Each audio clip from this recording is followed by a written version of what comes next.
Today, let's continue to focus on King Jehoshaphat's leadership. After assessing the threat and turning to God for help, Jehoshaphat continued to demonstrate leadership quality rooted in faith, dependent on God, and obedience. In this second part, we will investigate into how Jehoshaphat's confession, response, and surrender paved the way for divine victory, offering practical guidance for us as we face our own individual battles. Number one, his confession.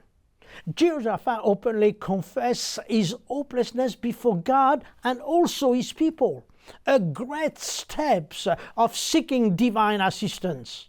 In 2 Chronicles 20:12, Jehoshaphat said this word, "For we have no power to face this vast army that is attacking us. We do not know what to do, but our eyes are fixed on the Lord." Admitting his lack of power was not a sign of weakness, but a step of humility and dependence on God.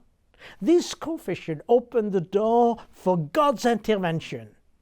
I believe that when we acknowledge our limitations and turn to God, we invite His strength into our own individual situations.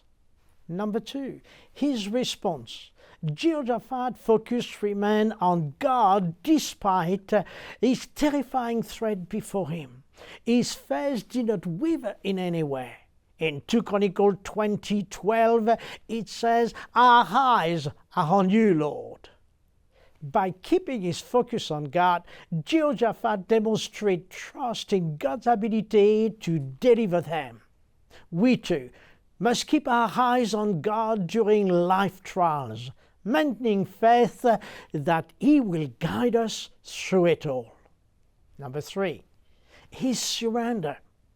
Jehoshaphat received God's strategy through a prophetic word and acted in obedience, leading to a miraculous victory.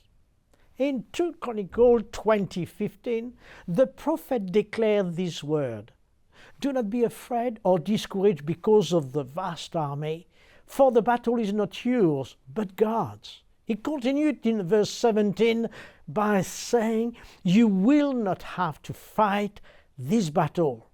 Take up your position, stand firm, and see the deliverance of the Lord will give you." Jehoshaphat's role was to trust and to obey God's direction even when it seems unusual.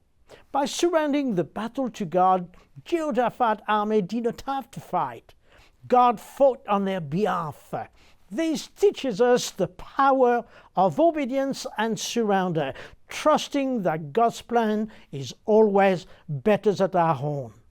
Jehoshaphat's story shows us that when we acknowledge our limitations, trust God, and act in obedience, God can turn our greatest challenges into victory. His leadership reminds us that the battle we face in life belongs to God, and our role is to trust Him and to surrender and following His guidance. Through prayer, faith, and reliance on God's plan, we can experience the same miraculous intervention in our own individual lives. God bless.